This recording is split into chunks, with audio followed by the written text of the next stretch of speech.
Hello my friends, this is Christian for Life Force Microscopy.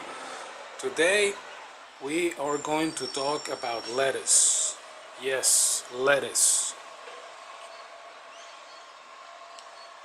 This is my hydroponic system for all kinds of vegetables, but I usually or mainly use it for lettuce.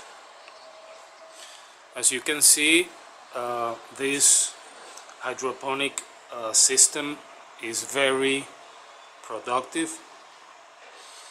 It's got like 108 holes for planting lettuce.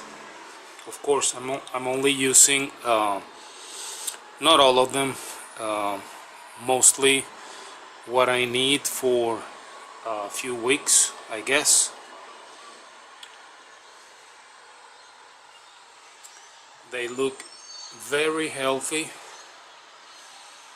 I planted all of these back in November 10th, so they've been growing like crazy. As you can see, it's been like 30 days, give or take.